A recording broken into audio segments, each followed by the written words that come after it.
Hey, real quick before we dive in, if you're a woman in midlife who's tired of the cliches and ready to live out loud, we're glad you're here. Because you are definitely in the right place. We're not here to age gracefully, we're here to age boldly. So if you love real talk, big laughs, and the occasional spicy truth bomb, make sure to follow us on TikTok at Spicy Midlife Women for even more unfiltered midlife magic. Because let's be honest, midlife isn't a crisis, it's an awakening. Hey, everybody. Jules and Michelle here, your two spicy midlife women from Seattle, Washington. About to share all our real life stories and having no BS conversations. Right, Julie? That is absolutely correct. We are here in the Emerald City, and we are here to help all of you midlife women redefine your relationships, ditch those toxic cycles we've created in our lives, and reclaim our power one episode at a time. So let's get into it, Michelle. Yeah.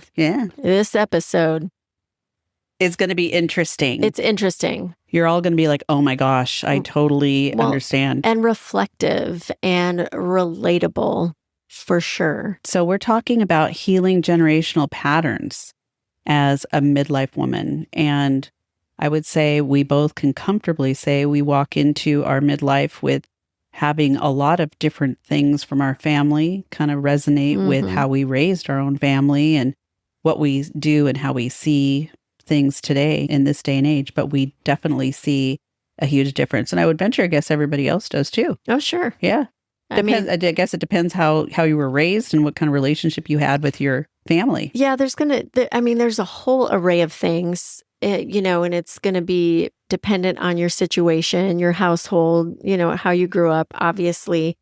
But we're going to just in generalities somewhat talk about what some of those patterns are, what some of those aha moments might be, and some of the ways to maybe shift or change that journey so it can be different going forward for yourself if you recognize some of these things.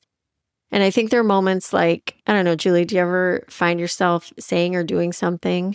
And when you're doing it, it's like, oh my gosh, I sound like my mother right now. Even little idioms and things that I use that I got from my mom and dad from when I was a kid, I have restated, and now my kids even say them, that sort of thing. But I definitely, even tonight, I was out with my daughter and, I said something and she goes, oh my God, Mom, you are starting to sound like grandma. And she didn't mean it in a positive way at all. I don't know what I was saying or what it was, but I'm just like, when I've heard that from my kids a couple of times. Snap out of it. Yeah, it's really like, please don't do that, step out of it. So, but there's things that we have in our blood, really. The fabric of our being. Yeah, we are. You don't even know that you're thinking that way or doing things that way until you're kind of outside of that lifestyle or, outside of someone else's home when you're kind of getting into your formative years, your 20s, 30s, whatever, that you go, oh my gosh, I don't think that way. Yeah. And that's why you see people that, like, for example, live in rural towns in the Midwest. And they're just dying to get out and see life. They're living in a very structured home and a structured household. They're doing structured chores. They're doing all these things. And they're just dying to get out and see the world and see how other people live. And it's like, we grew up in a lot of those times, but we didn't necessarily look at it in the same way because there were, like I said, things that were happening in your family that you just kind of went with. There was elephants in the room with trauma that had taken place between your family members or like aunts and uncles, things like that, where maybe they're not talking to each other anymore. You don't know what you don't know. Yeah. When you're in the mix of it, right? We talk about what some of the generational patterns are. You just mentioned one, trauma. And being the youngest of 8 kids, that was pretty true. Michelle got the end of the bathwater. Is that just gross or what? Don't throw the baby out with the bathwater. Yeah, she was literally the baby with the bathwater after 7 kids were in there. But we're able to now, as that we're in this midlife time frame, you start to recognize some of those things, some of the belief systems that you grew up with, some of the habits that were formed, some of the emotional responses and how it was handled. And I have recognized at different times where it's very familiar, and it's because of where it came from. Right. And it's your own setting that you grew up in. You bring that with you. And when you are able to recognize some of those things because you see it, and that hindsight is 2020, if you want to shift and change it, you can, right? But I think some of them just are so naturally there. Yeah, you don't even realize it's kind of crazy.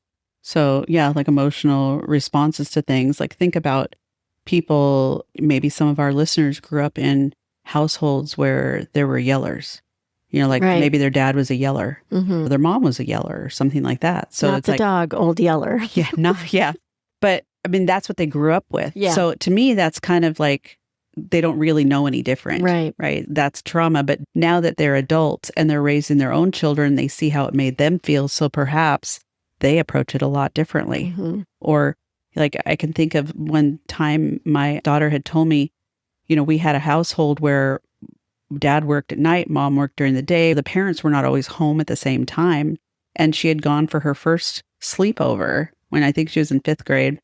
And it was on a Saturday night and the whole family was there and they were playing a game of some kind. And she was kind of just overwhelmed with the idea that they were all together. Right. Which made me super sad, honestly, because it's like, that's the kind of family life that you would want to have, but it just wasn't the reality of where we were at that time.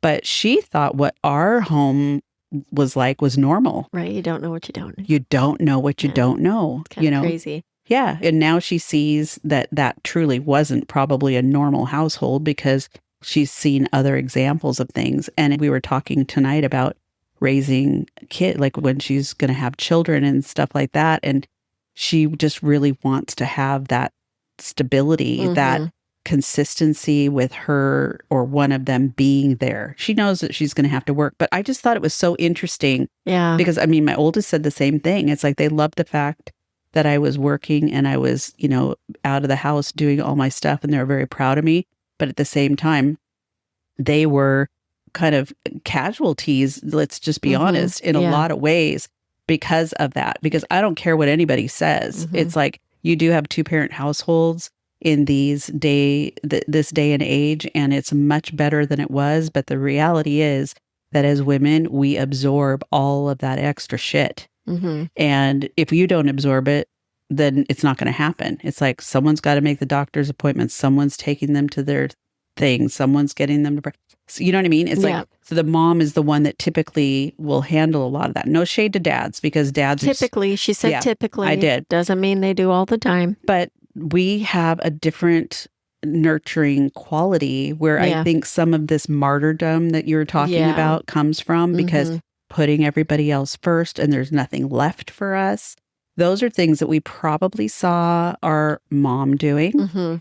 And so then we just automatically think that's the way we're supposed to do it. And there might be a better way. Right. Because a lot of those moms are like, the kids are gone and they're like, who the hell am I? What am I doing? What is my purpose? Yeah. Well, and just like I was saying before, and in general, all the circumstances are going to be different. Everybody listening, you're going to be able to think of different times and how things were in your household, what you have brought along with you and are now, continuing in your own households. And I guess that's kind of what we're talking about, is some of those generational patterns that need to heal, right? And if you think about those times and it makes you feel some kind of way that's not good, and you find yourself doing it yourself within your own household, those are the things that we're talking about, and recognizing, especially as a midlife woman, and doing things differently for yourself going forward. Well, it's like ending the cycle. Ending the cycle. Of what's happening. And I've seen, different people or different women that I know where they've actually recognized that there is a pattern, like, for example, how they communicate. And it is toxic. And they recognize it. Heck, I can tell you within my own family, there's this, it's kind of a joke in some respects, but it's really not. It's like this triangular communication. One friend of mine, Mary Beth, she's talked about this too, and she came from a big family, but my family wasn't that big. But it's like where one person talks to the other person and tells that person to talk to the other person and then get their point across. It's just this whole like circle of things where people aren't really talking to each other because they've learned where they can get things accomplished or who they can get things accomplished through. And I think generationally, like I'm speaking like for my mom's generation and stuff, it's like they learned how to make things happen in a very different way than we do, because I feel like there was such a perceived lack of, when I say power, I don't mean power in a bad way. I just perceived lack of being able to take control of things that they needed to take control of. They had to get permission to do that. They were stay-home moms. They didn't have money to be able to make changes or do things differently. So a lot of the time it was just being scrappy, or maybe we're in homes where there was a lot of money, but there was like not really a lot of connection. So they kind of did what they wanted to do, and the kids see that too. So like I just mentioned about my own daughter seeing, in her growing up, that the pattern of how her family was, my family, and the family that she had gone to that one time for an overnight was so different. Yeah. Yeah. And maybe it was better, maybe it wasn't. Maybe it was just a really good night for that family and they were putting on a good show. I have no idea. They were probably Mormon. No, they were Catholic. Yeah. Sounds like a Mormon thing, like a Monday night thing or something, right? Yeah. Yeah. Family night. Family night, yeah. I think it's interesting, though, when you think of the time frame where a lot of these things kind of activate, right? Right. There's this point of activation, this point of realization and reckoning, if you will. But for midlife, what do you think some of the factors are that impact that activation of these generational patterns? So I would say the one thing, speaking from my own experience, basically at this point, and probably for a lot of women out there who are in the same place, having your children not be there and be physically responsible for them in the same way, being an empty nester. Mm-hmm. And in my particular case, I'm a single empty nester, whereas there's a lot of women who are married in marriages or have partners, but they're empty nesters. So it's a very different experience probably in that way. But I would say that was one thing that kind of got me thinking a lot differently, because all of a sudden I wasn't really putting all of their needs completely first anymore. I always put those things, just like, we're talking about the martyrdom earlier. It's like, you always put your kids first, right? Try to give them whatever because we can handle it. And then there's truly not a lot of stuff left over. And that's where a lot of us end up, in midlife going, is this what it's all about? Is this all that's left? And it's like, I'm a shell of a person. I've heard that so many times. She said a shell of a person, not a Michelle of a person. A shell of a person. A shell of a person. Like, who are you deep down, I find I still am doing this, though. I'm still doing things for my boys. Yeah. I still do that. And You're good about it, though, because it's like, there's been conversations that we have had where I have said, well, like, did you go talk to them? And you're going, no, that's not my place. And I'd be looking at her going, God, she's totally right. Yeah, that's where the boundary thing comes in. Yeah, which is interesting. We'll talk about that here in a minute. But I think, too, some of the hormonal changes that we're going through, obviously, menopause and perimenopause, and some of the emotional awakenings that might be happening for women in midlife can cause an activation point of some of these things, and recognizing what some of those generational patterns are that have been, maybe that you're carrying on, maybe that you don't want to. And maybe, and if you're actually even looking at it. Yeah. If you're just even looking at it, because you might have your blinders on and not even paying attention. It might be one of those things where you just carry on the same patterns, because you don't A, know how to do it differently, or B, it's easier that way, or it's the path, like I mentioned before, of least resistance. Right. And it's comfortable. And the reality is that none of these things are going to adjust or change or get better if they're not good, unless you make the effort to do them. And of course, you make the effort and it's not going to be comfortable. Well, I think, too, just being conscious of what the patterns are is very powerful. Yeah. Very powerful, just to recognize and be conscious of it. And therefore, that may start you in a path of some type of action. Yeah. Well, and it's kind of this realization, like where there are things that come out of your mouth. Like I can think of things that would come out of my mouth to my family, not my immediate family, like my sister, my mom, whatever, And it would be something they'd never heard from me before, or that they've never even knew that I would have thought about. And it surprises them.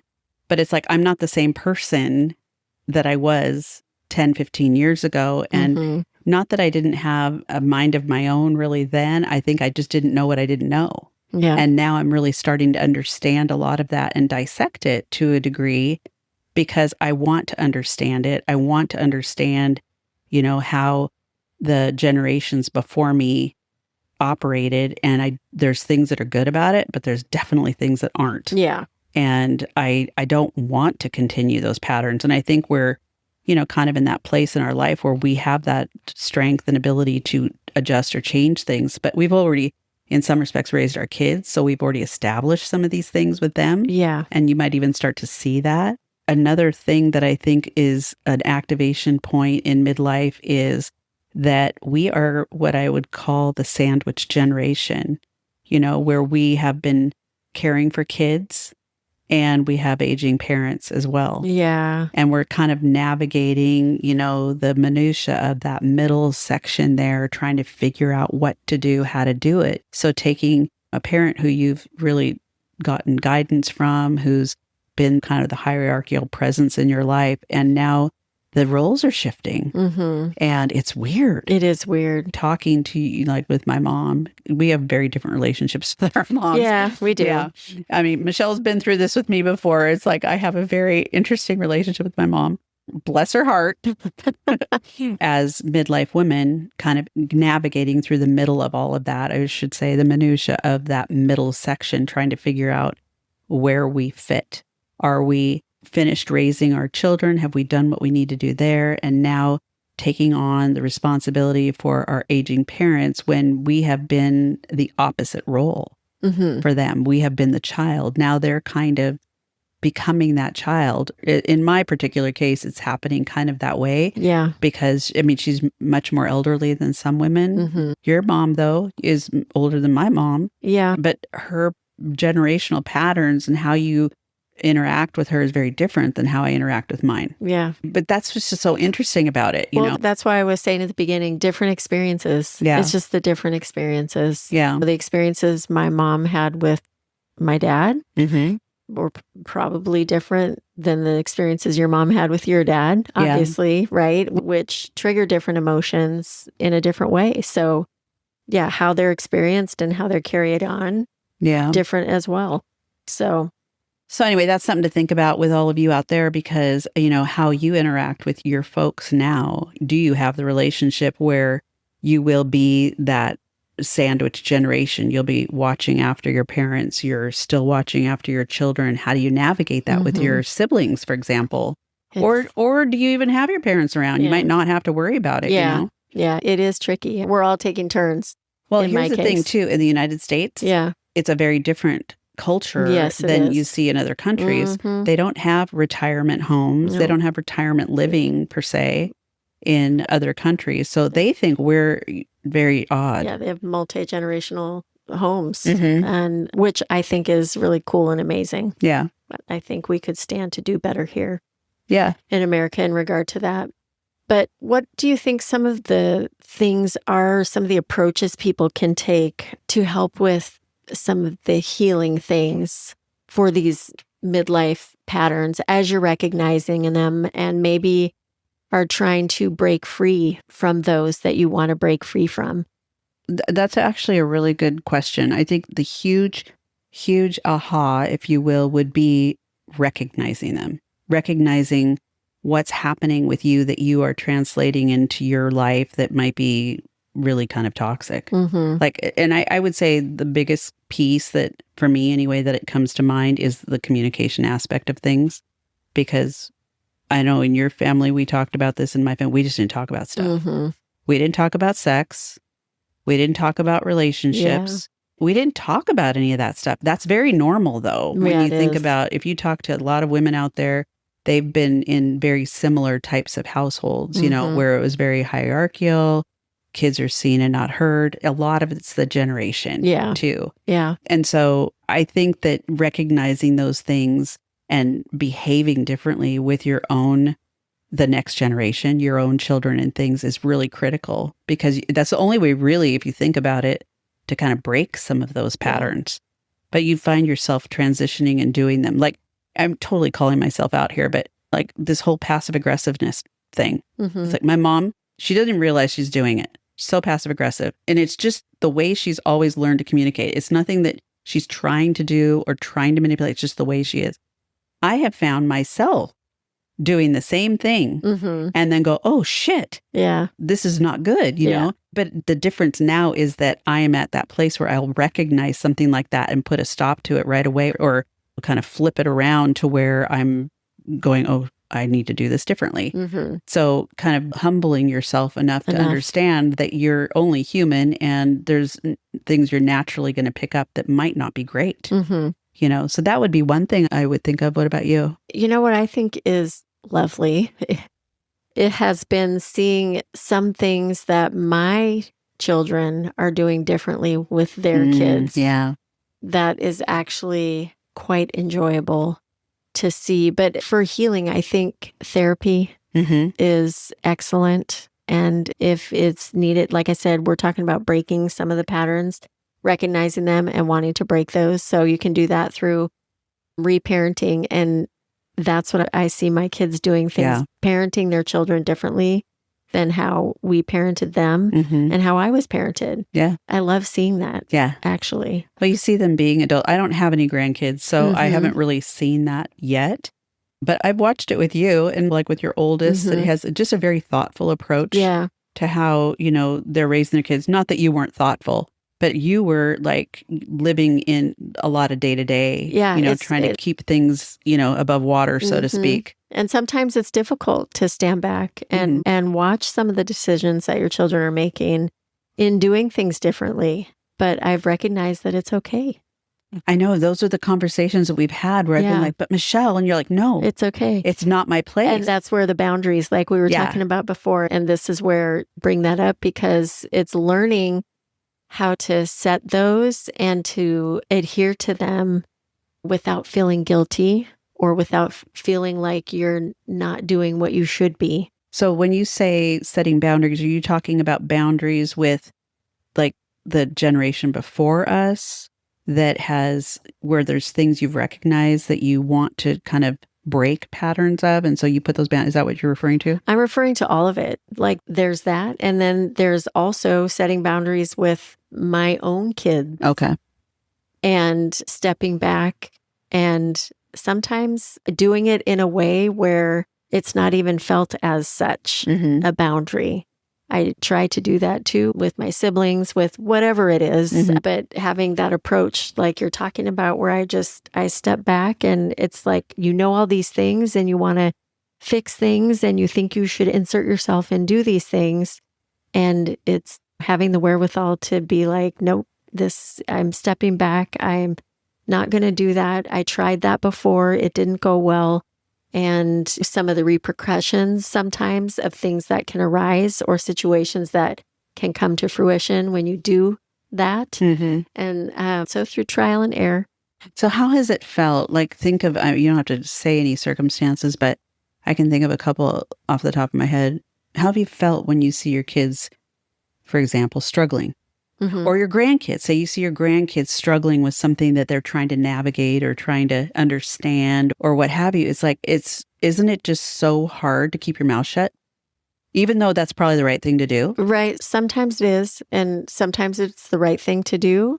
If I feel like something needs to be said, then I say it. But with regard to, it's just so situational. It's very situational. And it can be a hard thing to navigate, but you can't fix everything for them all the time. Right. And I realize and I recognize as I have gone into years in midlife and am continuing on that path, I don't need to give my unsolicited opinions and advice all the time, but I make sure that they know that I am here to support them in any way that they need me to be. And that's regardless of whether you agree with them or not. Yeah. Absolutely. I think that's the key, because you hear, you know, you do hear about families, or even families when we were growing up, where the parents didn't agree? Well, and it was very conditional for me. Super conditional. My life was, the decisions I made, everything I did was very conditional. And so therefore I didn't live authentically. Yeah.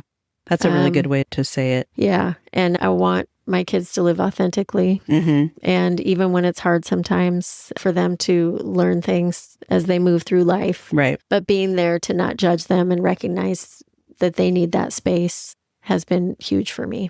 Well, I think that's huge. That's a big growth thing for you as a woman, as a mother, as a grandmother, and as a daughter, frankly, kind of seeing all of those different steps that you've gone through.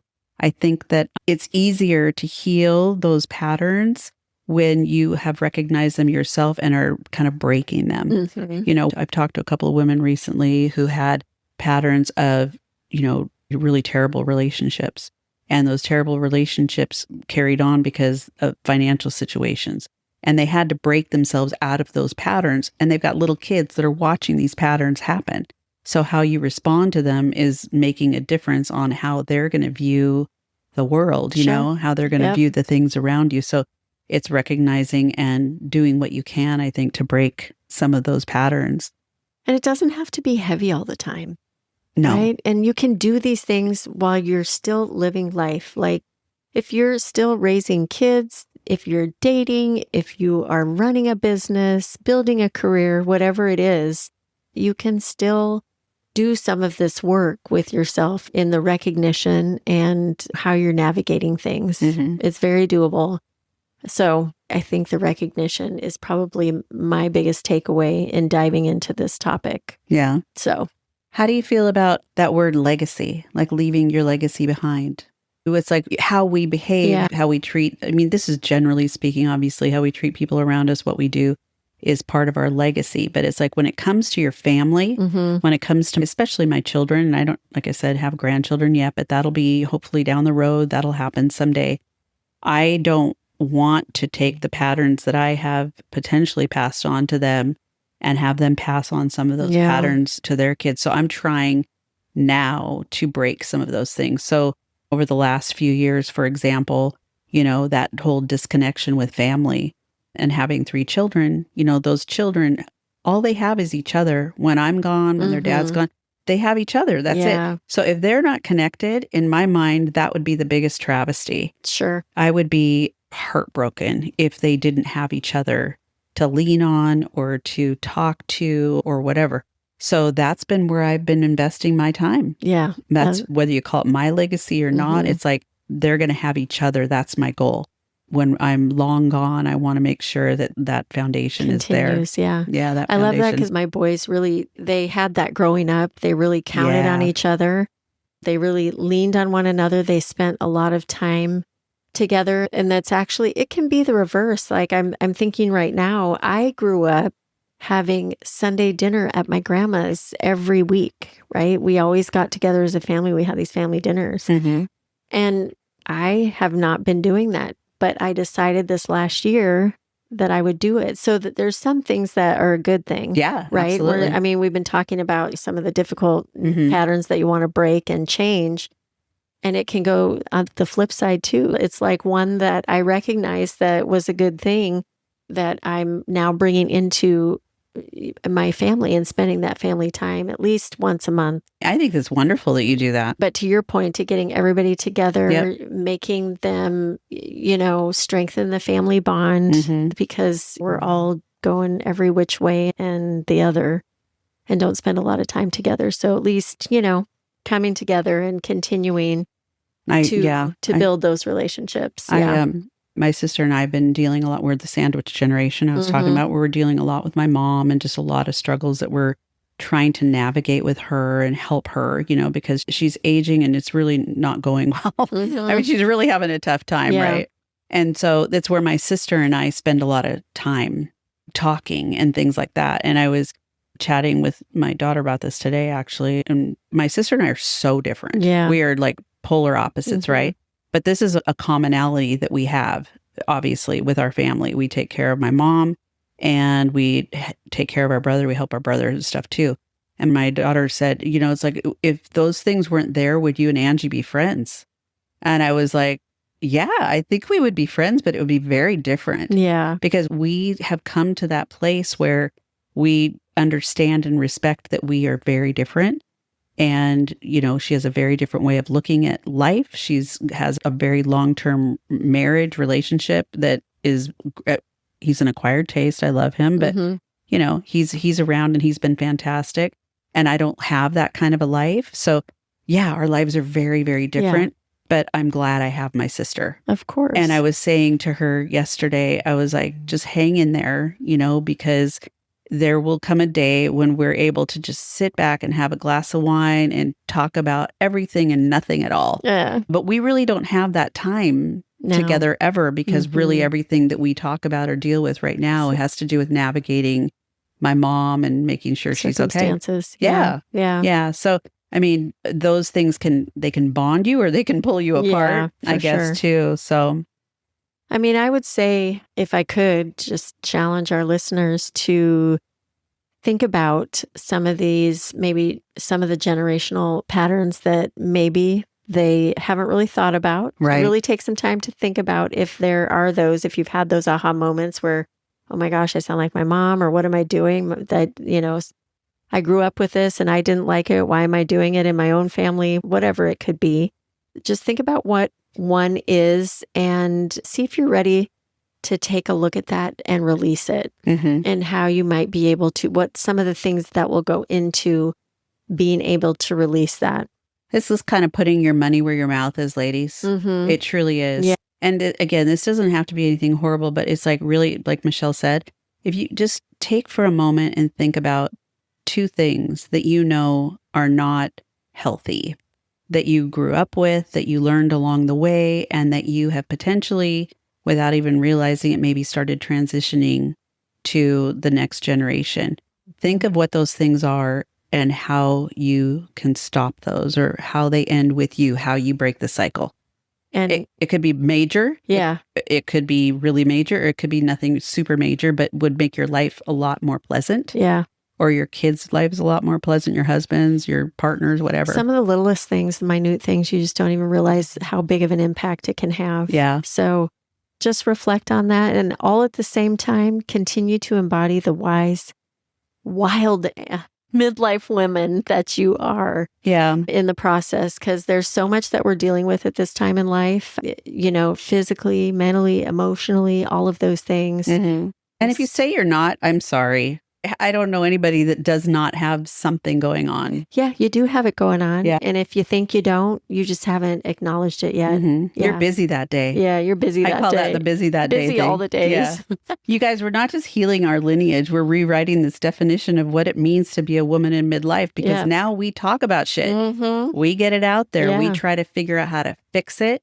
And, we've got a whole community and everything around us to help support us, whether it be our family, whether it be our friends, whatever the case may be, but we have options. Yeah. Where I feel like that has not always been the case, in generations past. Absolutely. Yeah. We can fix it and then ditch it. Fix it and ditch it. Yeah. Michele has to say the ditch it, because I always say dick it. She's not very good at that. No, I'm not. Anyway. But one thing we're thankful for is that you have made the time to listen to this podcast. That's right. We appreciate that. We appreciate the downloads and the community that we have with Spicy Midlife Women. And if you haven't checked us out on the socials yet, please feel free to do so. We have a lot of fun over there on Instagram and on Facebook, so check it out. Yep. And until next week, stay spicy, ladies. Bye. Take care. Bye-bye.